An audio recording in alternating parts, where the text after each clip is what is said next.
Chase for their thoughtfulness, kindness, and thoroughness in reading and checking the original manuscript.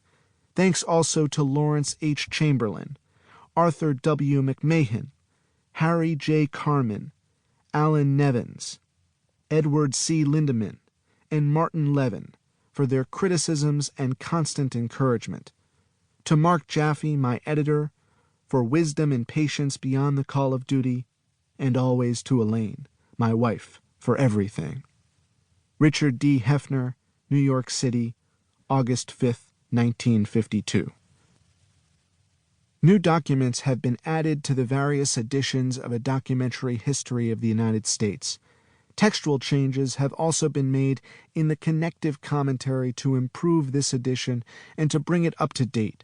In all these efforts, I want to express my special gratitude to the indefatigable Daphne Dolger Dwyer, my longtime friend and associate, for her always insightful and generous assistance.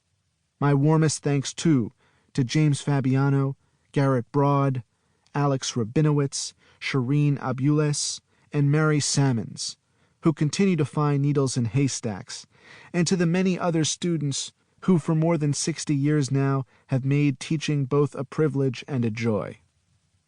I owe much to my friend and new editor, Tracy Bernstein, and to David Halpern of the Robbins office, my first and only literary agent, whose wit, wisdom, and integrity I respect and admire more than I could possibly indicate.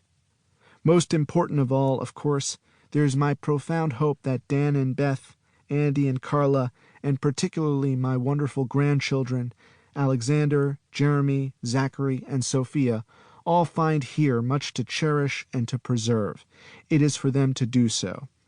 I would express my pleasure and pride, too, that time spent so well at Andover and Harvard with such ventures in online journalism as Scoop 08 and Scoop 44 have further led grandson Alexander to share my devotion to Clio, the muse of history, and to join me here in helping revise what has become our newly expanded and updated 8th edition of A Documentary History of the United States. In time, if he chooses, this always rewarding task will become his alone. Lastly, in the first edition of this book, I thanked Elaine, my wife, for everything. Now, more than 6 decades later, I feel blessed to be able to do so again. Richard D. Heffner, New York City, March 1st, 2013. It is an honor to continue this journey that my grandfather Richard D. Heffner launched more than 65 years ago. I'm humbled, in his words, to share in the devotion to Clio, the muse of history, and also to advance a fact-based future when reality is increasingly endangered. It is a perilous moment for democracy. In an age of pervasive misinformation, there could be no more essential task than safeguarding our history and humanity as fellow Americans. I, too, want to thank Elaine, my grandmother, for her steadfast support, as well as my entire family, and for his inspiration and the foundation of knowledge born here, a beloved mentor, friend, and grandfather, thinking of you, the compassionate sage indelibly etched in my heart. Alexander B. Heffner, New York City, November 29th, 2017. 1. A New Nation. What then is the American, this new man?